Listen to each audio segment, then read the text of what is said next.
Night, 1945. Over the shattered islands of the Pacific, darkness used to be Japan's greatest ally, a curtain that swallowed entire American battalions. But then, something changed. In the jungles of Okinawa, Japanese soldiers who once ruled the night suddenly found themselves hunted, not by sound, not by fire, but by eyes that glowed like emeralds in the void. They called them devil eyes. What Japan didn't know was that these eyes were not demonic at all. They were mechanical. A secret born from desperation and forged in silence by American engineers who refused to let darkness win. It was the night the balance of fear reversed, when technology quietly stole the shadows from Japan and gave them to America. This is the untold story of the invention that turned the black hours into daylight and changed the future of war forever. If stories like this fascinate you, the hidden battles, the forgotten inventions, and the moments that rewrote history, make sure to hit that like button, subscribe, and turn on the bell so you don't miss the next secret from the shadows of war. And if you're already part of our community, welcome back to another night of discovery. Nightfall in the Pacific wasn't just a time of day. It was a living, breathing enemy. As the sun bled into the horizon over jungles and coral ridges, American soldiers felt something ancient stir in the shadows. The wind in the palm leaves, the distant cry of insects, even the rhythm of the waves, all of it seemed to whisper the same warning. They're coming. To Japan's Imperial Army, the dark wasn't an obstacle. It was a weapon. They had trained for years to move like phantoms. Silent, invisible, patient. By the time the Americans realized what was happening, it was already too late. A rustle, a faint snap of a twig, and then chaos. Gunfire, shouting, grenades, and then silence again. When dawn broke, there were only bodies and the lingering echo of terror. To the Japanese, night was sacred ground. They had mastered it through discipline and ritual, learning to see without seeing, to trust instinct over sight. In China and Manchuria, they practiced crawling through moonless terrain, memorizing the language of darkness, which sounds were natural, which meant danger. By 1942, those lessons had turned into an art of psychological warfare. The Americans, with all their firepower and confidence, found themselves powerless when the sun disappeared. Veterans spoke of nights where every shadow felt alive, every breeze carried death. Even men hardened by the brutal days at Guadalcanal began to dread twilight more than battle itself. As one infantryman said later, "You could fight the Japanese by day, but at night you fought your own mind." For the soldiers, exhaustion became the real enemy. Sleep was a luxury few could afford. Fear stole it away every dusk. They dug foxholes deeper, wired perimeters tighter, whispered prayers they'd never admit to in daylight. But the Japanese always found a way in. 3, maybe 5 at a time, crawling low, carrying bayonets and grenades, whispering orders like ghosts. They'd cut communication lines, toss explosives into tents, vanish before the counterfire came. The next morning, American officers would find tracks fading into the jungle and morale fading with them. It wasn't just a tactical loss. It was spiritual. The darkness belonged to Japan, and that truth gnawed at every Allied soldier who tried to sleep under its cover. But wars, even those fought in shadow, always invite innovation. Somewhere amid that fear, a single question began to take shape, whispered in bunkers, muttered in mess halls, written in desperate field reports. How do you fight what you can't see? It was a question that would soon travel thousands of miles across oceans into the laboratories of men who believed that science could do the impossible. What no one knew then, not the exhausted soldiers staring into the black, not the engineers yet to be summoned, was that this single question would give birth to one of the most haunting inventions of the entire war. The night would not remain Japan's domain for long. Its throne was about to be stolen. The jungles of the Pacific had a way of swallowing sound and men. By day, they shimmered with heat and noise, the drone of insects, the calls of unseen birds, the clatter of rifles pushing through vines.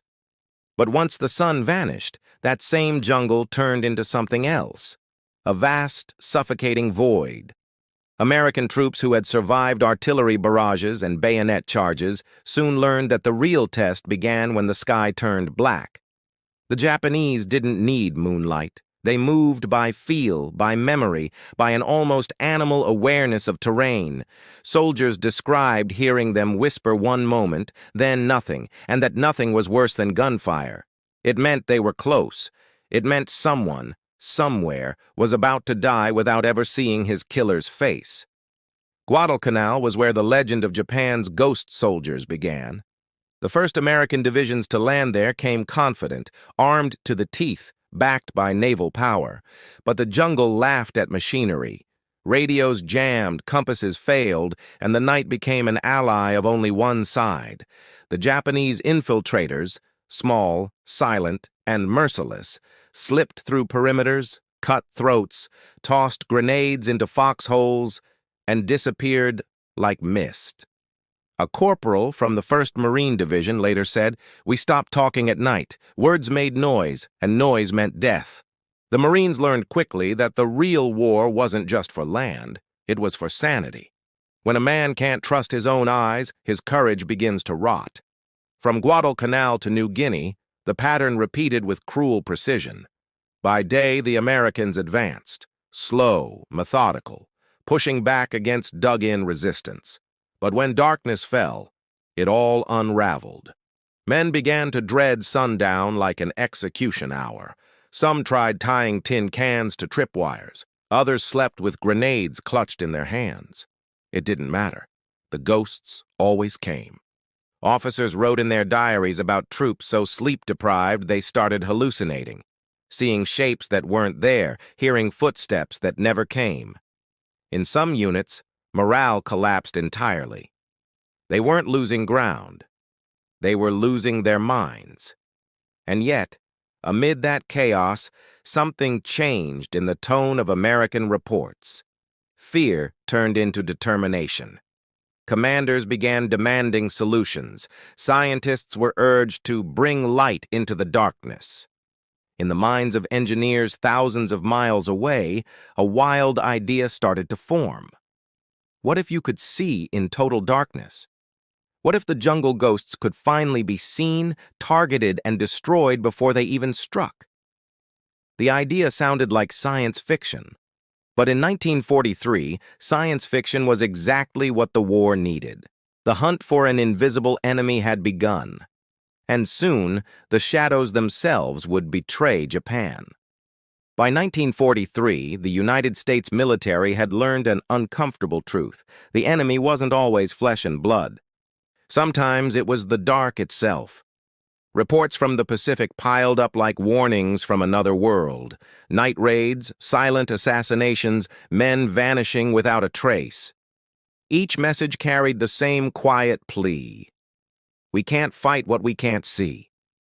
Generals in Washington began to realize that artillery, tanks, and bombers meant nothing after sunset. The war wasn't just being fought across islands, it was being fought across hours. And every night that passed, Japan won again. Something had to change. So one cold morning at Fort Belvoir, Virginia, an order landed on the desk of the U.S. Army Engineer Board. It was short, impossible, and urgent. Develop a device that allows soldiers to see in total darkness. To the engineers who read it, the demand bordered on madness. Light, after all, needed something to bounce off, and darkness, by definition, had none. But war has a way of turning madness into innovation. In quiet laboratories far from the jungle, scientists began sketching what seemed like fantasy, a rifle that could see where human eyes could not. They started with fragments of existing science. Infrared, an invisible spectrum discovered decades earlier but never truly harnessed. The idea was elegant in theory. Project light that the human eye couldn't detect, then build a device that could convert it into an image only a machine could see. But theory doesn't win wars. The engineers struggled with voltage, power supply, lenses that fogged at the first sign of humidity.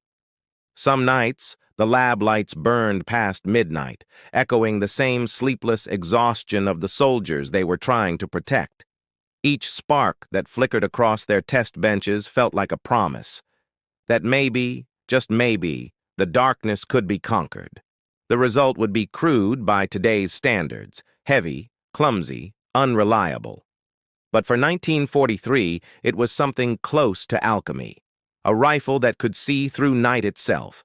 The Army called it the T3 carbine, paired with an infrared scope known as the T120. Its battery pack hummed like a heartbeat on a soldier's back. A cable ran from the pack to the rifle, feeding invisible energy into the sight. When you looked through it, the world glowed green, shapes, trees, movement all shimmering like ghosts in mist. The soldiers who first tested it didn't care about the weight or the cables. For the first time in years, they could point a weapon into darkness and see. And in that moment, the impossible began to feel real. The Americans had just declared war on the night itself. It began as a secret project hidden in plain sight, a handful of engineers working under military silence, assembling something that looked more like a science experiment than a weapon. They called it the sniper scope, but to the men who would carry it, it would soon earn another name, the Devil's Eye. It was ugly, awkward, and heavy, nearly 30 pounds of wires, glass, and humming metal. But when you pressed your face to its glowing sight, the world changed. Darkness was no longer black. It was green, alive, visible, exposed. For the first time in history, humans had built a machine that could make night surrender its secrets. The prototype looked like something out of a nightmare, a rifle without iron sights, a fat cylindrical scope mounted on top, and below it, a lamp that shone light no human could see. The battery pack, strapped to the operator's back, buzzed faintly, feeding thousands of volts through a thick cable. The first time soldiers tested it, they stumbled under the weight, tripping over roots and mud. Rain shorted circuits, cables snapped, and the backpack batteries leaked acid. But the moment they looked through that scope, when the black jungle bloomed into ghostly shades of green, they forgot the discomfort. As one engineer whispered during a test firing, "It's like seeing ghosts appear, but they're real." To the Army, this wasn't just a new gadget. It was hope. After years of losing men to night raids, commanders saw something that could turn the tables completely. The T3 carbine, armed with its infrared eye, could reveal movement invisible to everyone else. Soldiers could spot infiltrators long before they struck, aim without flares, and fire into darkness with near-perfect accuracy. But secrecy was critical. Only a handful of prototypes existed, and even fewer were sent overseas. Every crate was marked under vague labels, optical research equipment, and shipped quietly to select divisions. No one outside the chain of command knew what was inside. And yet word spread in whispers. Some soldiers who saw the strange weapons during training joked that the Army was building ghost guns. Others called them witch lights. No one could have known that within months, these same devices would step onto the blood-soaked beaches of Okinawa, a battlefield unlike any other, and prove their worth in a way that would terrify the enemy. The Americans had created something Japan couldn't understand, couldn't defend against, and couldn't even see. The Devil's Eye was ready, and the night was about to lose its crown. April 1st, 1945. The Battle of Okinawa, the final bloodiest act of the Pacific War. For weeks, the beaches had been drowned in fire. Artillery, air raids, kamikaze strikes. The Americans had landed in force, an army of men and machines grinding forward over shattered coral and smoke. But beneath the thunder of battle, a quieter dread lingered. Every veteran of Guadalcanal and New Guinea knew what came next. When the sun went down, the Japanese would rise from the dark. Foxholes became coffins. The night became a weapon again. Soldiers whispered prayers, checked rifles, waited for the first sound, the first whisper of movement in the black. But this time, something was different. Hidden among the ranks of the 96th Infantry Division were 150 men carrying weapons unlike any others on the island. Each bore the bulky silhouette of the T3 carbine, its cables coiling back to a battery pack that hummed softly on their backs. As dusk fell, the soldiers crouched low, hearts pounding, waiting. The sky turned to ink. The jungle disappeared into pure darkness. Then, one by one, the infrared lamps blinked to life, invisible to the naked eye, but blazing through the scopes in an eerie emerald glow. Through those lenses, the world was reborn. What had been pitch-black moments earlier now shimmered with ghostly light. Grass, trees, and ridges glowed faintly, and crawling across that green-lit world were figures.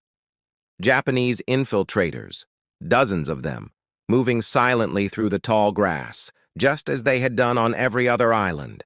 They thought the night was theirs. They didn't know the rules had changed. An American gunner steadied his rifle, sighting through the glowing optic. The lead Japanese soldier rose slightly, signaling his men forward. A quiet squeeze of the trigger, and the figure dropped instantly. The rest froze. They whispered in confusion, unable to see their enemy. Seconds later, more gunfire cracked through the night. Bodies fell, one after another, invisible deaths in an invisible light. Across the front, similar scenes unfolded. Squads of ghostly figures crawling toward American lines, only to be erased before they reached them. To the men behind the scopes, it felt unreal, cinematic, like watching a movie where the enemy didn't know they were on camera. By dawn, the results were undeniable. The first wave of Japanese night raids had been shattered before it began. The soldiers who had once ruled the darkness were now hunted by men who could see in the dark. One sergeant later said, "We didn't feel fear anymore. We felt like gods." But on the other side of the battlefield, panic rippled through the Japanese ranks. Survivors spoke of Americans who fired with impossible accuracy, of glowing eyes that pierced the night. Rumors spread like wildfire that the enemy could see through darkness, through walls, even into their souls. The Americans called their invention a tool. The Japanese called it a curse. Either way, the balance of fear had shifted forever. The shadows that had once belonged to Japan now served someone else. For years, Japanese soldiers had stalked through the dark with confidence. Shadows among shadows, ghosts in human form. They believed no army could match their mastery of night. But at Okinawa, that certainty began to crumble. Night after night, infiltration teams slipped from their bunkers, crawling low through rain-soaked grass, whispering to one another in rehearsed silence. Yet something was wrong. They never reached the American lines. Men vanished mid-crawl, cut down by unseen bullets. Some heard nothing at all, no muzzle flash, no sound, only the dull thud of a comrade collapsing beside them. Survivors staggered back in confusion, shouting about invisible fire. The fear that once paralyzed American troops had crossed the battlefield and taken root in Japanese hearts. As the nights wore on, the stories grew darker. Soldiers swore they saw green glows floating in the fields, faint, flickering lights that appeared moments before someone was hit. Others spoke of demons with shining eyes, capable of seeing through fog and smoke. One captured Japanese officer described it simply, "They hunted us like we used to hunt them." What had once been ritual and discipline was now terror and disbelief. Veterans who had moved with perfect calm through jungles began to freeze at the first sound. Commanders urged them forward, insisting it was just luck, just new American tricks. But deep down, every man knew. The Americans could see them now. The one advantage Japan had clung to was gone. For the Americans, the transformation was staggering. Soldiers who had once flinched at nightfall now felt an almost eerie calm. They took positions confidently, scanning through their scopes as if holding a secret only they understood. Some joked about being ghost killers. Others simply called themselves the Night Watch. Their confidence was contagious. Even those without night scopes slept easier, knowing somewhere along the line, someone could see the enemy coming. Fear, that quiet parasite that had eaten away at morale for years, finally starved. The psychological tide had turned completely. The night no longer belonged to Japan. It belonged to whoever carried that faint emerald glow. By the second week of fighting, Japanese infiltration raids had nearly stopped. Officers who once relied on darkness as a weapon now hesitated to deploy men into it. The night had become a killing ground, one they no longer understood. American commanders reported that units equipped with infrared rifles accounted for as much as a third of enemy casualties in some sectors. Whether those numbers were accurate didn't matter. The legend was already alive. Soldiers whispered that Japan's shadows had been stolen, that their ghosts had been hunted down by the very light they once feared. And somewhere in the flicker of those green-lit scopes, a quiet truth took shape. Technology had turned the hunters into the hunted. It began as a rumor, just a whisper passed between soldiers huddled in bunkers and caves. The Americans have eyes that glow in the dark. At first, no one believed it. Japan's army prided itself on discipline and logic, on fighting with honor, not superstition. But then, as nights turned into massacres, disbelief began to crumble. Patrols sent into the dark didn't return. Survivors stumbled back trembling, eyes wide, describing shapes that shouldn't exist. Glowing green lights moving through the blackness, striking with impossible precision. "They see us before we see them," one corporal wrote in a final letter to his family. "It's as if the gods have turned against us." Soon, the whispers became stories. Some soldiers claimed the Americans had summoned demons, spirits of the dead that now hunted for them. Others said their rifles fired light instead of bullets. To men trapped in darkness, logic lost its meaning. Every flicker on the horizon became an omen. In the caves of Okinawa, officers tried to calm their troops, ordering them to fight on. But fear spreads faster than courage. Messages intercepted by U.S. intelligence described confusion and panic across Japanese units.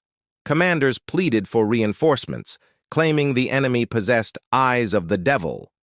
The phrase caught fire, Akuma no Mi, the devil's eyes. To American soldiers, these tales were both terrifying and strangely satisfying. They didn't feel like devils, just exhausted men with an edge. Yet part of them understood the power of what was happening. The enemy wasn't just losing battles, they were losing faith. The same night that once gave them power now filled them with dread.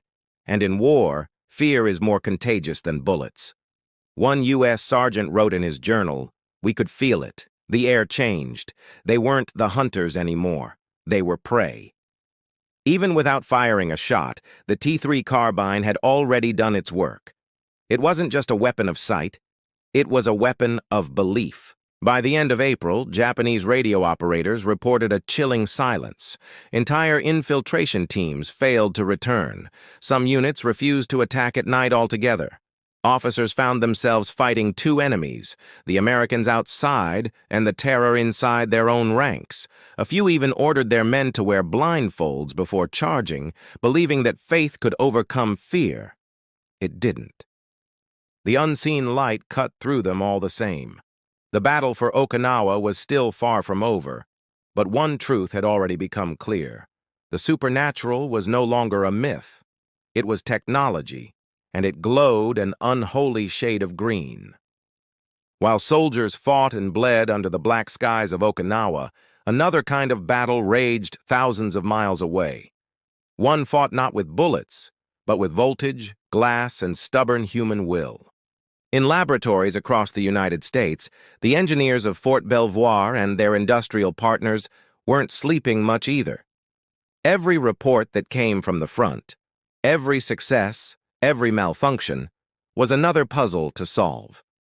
The night vision system worked, yes, but it was fragile, temperamental, and almost alive in its sensitivity. One engineer later joked that the device had the nerves of a poet, brilliant, but it cried in the rain. The humidity of the Pacific corroded metal, blurred lenses, and drained batteries within hours. And yet, even as components failed and circuits shorted out, the idea refused to die. They were building the first true vision beyond sight, and the war had no patience for perfection. In the field, soldiers became part engineer themselves. They learned to baby the devices like sacred relics, wiping lenses every few minutes, shielding the battery packs from rain with their ponchos, swapping parts between broken rifles in the mud. It wasn't elegant, but it worked. The men who carried these strange, humming weapons knew their flaws intimately, but they also knew their worth. "You'd curse it all day for being heavy," one infantryman wrote, "and thank it every night for keeping you alive." When the optics fogged or power flickered, soldiers adapted. They developed new tactics, pairing a night vision gunner with a spotter, coordinating ambushes based on the faintest green silhouettes.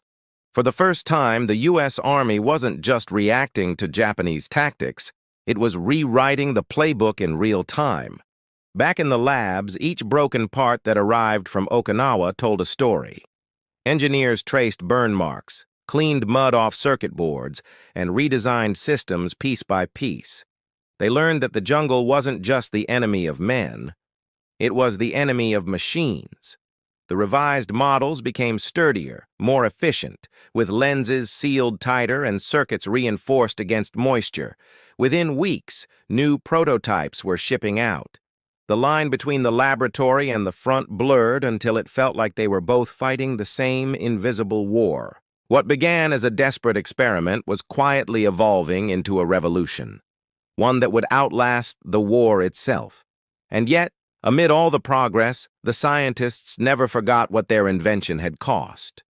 Many of them had brothers or sons fighting overseas, men who would never see the end of the battle their creation was helping to win. In letters, they wrote about the strange guilt of victory, of inventing something beautiful that existed only to kill. But history rarely asks permission.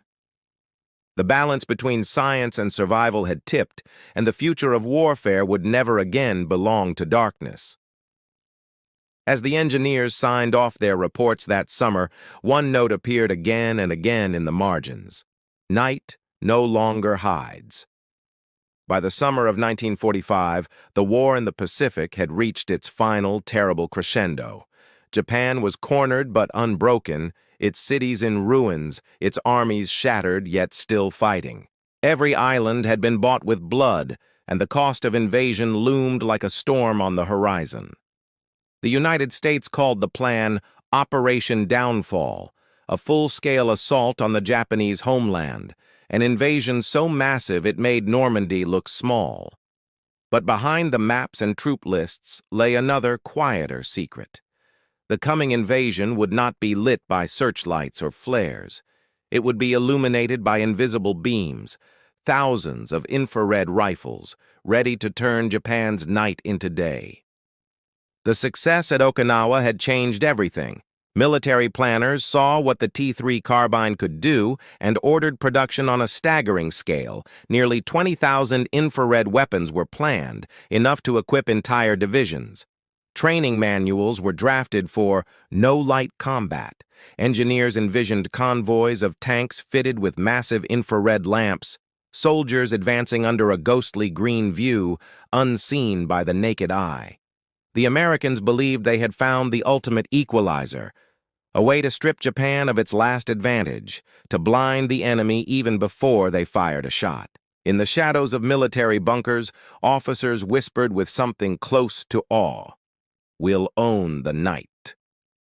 But fate intervened, not through battle, but through blinding light of another kind. In August 1945, 2 atomic bombs fell upon Hiroshima and Nagasaki, erasing not only cities but the very need for downfall itself. The invasion was canceled before it began. The soldiers who would have marched under those invisible beams never left American soil. Crates of T3 carbines and infrared scopes sat unopened in warehouses, their cables coiled and silent. The ghost killers that had stolen the shadows of Okinawa were suddenly relics, artifacts of a war that had ended too abruptly for them to fulfill their destiny. Yet, for all their obscurity, their legacy remained. They had proven something profound, that fear, no matter how ancient, could be conquered by innovation. In the years that followed, historians debated what might have happened if Operation Downfall had gone forward. Would Japan's cities have become battlegrounds of invisible warfare? Streets glowing green through night scopes, soldiers stalking through infrared light instead of moonlight. Would the psychological toll have been even greater than Okinawa's? We'll never know. But what's certain is this. Before the atomic age began, America had already built a quieter weapon. One that didn't destroy cities, but rewrote the relationship between man and the dark. The bombs ended the war, but the devil's eyes had already changed it. When the guns of Okinawa finally fell silent, the world didn't realize it had just witnessed the dawn of a new era. The devil's eyes, those eerie humming scopes that once turned Japanese hunters into hunted men, were quietly boxed away, labeled as obsolete before most soldiers even knew they existed. But technology has a strange way of surviving the wars that create it. In the years after 1945, as the smoke cleared and the world began rebuilding, a handful of engineers kept working in silence. They refined the clumsy 30-pound monsters into smaller, sharper tools, devices that didn't just belong to soldiers, but to the future. Night vision, once born from desperation, was becoming destiny. The Korean War was the first true test of that destiny. American troops once again faced enemies who struck under the cover of darkness. But this time, the dark was no longer safe. The improved infrared scopes spotted movement across valleys, picked out ambushes before they began, and allowed soldiers to fight with a calm their fathers could never imagine. By Vietnam, the green glow of night vision had become iconic, the color of modern war. Helicopter pilots, reconnaissance teams, and snipers all carried a piece of that secret born in the Pacific. The same technology that once haunted Japanese soldiers now became standard issue for every modern army on Earth. The night had been conquered permanently. Yet, there's an irony hidden in that victory. What began as a weapon against fear eventually became a tool of protection. Night vision found its way into rescue operations, disaster zones, and law enforcement. It was no longer about killing unseen enemies. It was about saving unseen lives. Every search and rescue team scouring the dark, every firefighter navigating smoke, every pilot landing in low light, they all owed a silent debt to those early engineers and soldiers who first dared to imagine light in darkness. The devil's eyes had become humanity's eyes. The invention that once terrified men had, over time, started to protect them. Colonel Hiromichi Yahara, a senior Japanese staff officer at Okinawa, later wrote in his memoir, "We lost the night, we lost the silence. The Americans stole both with their science." He meant it as an observation of defeat, but perhaps it was more than that, a recognition of evolution. For 3 long years, Japan had ruled the Black Hours, but on that rocky island, beneath the rain and the fire, something shifted forever. A soft emerald glow had broken the oldest fear known to man, and from that moment on, the world would never look at the dark the same way again.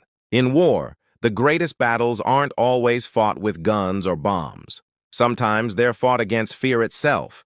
On a rain-soaked island in 1945, a handful of men armed with glowing rifles changed the meaning of darkness forever. They didn't just win a fight. They redefined what it meant to see. From those trembling nights in Okinawa to every green-lit scope on modern battlefields, the legacy of the devil's eyes endures. Because in the end, the real victory wasn't over Japan. It was over the shadows that once ruled the human heart.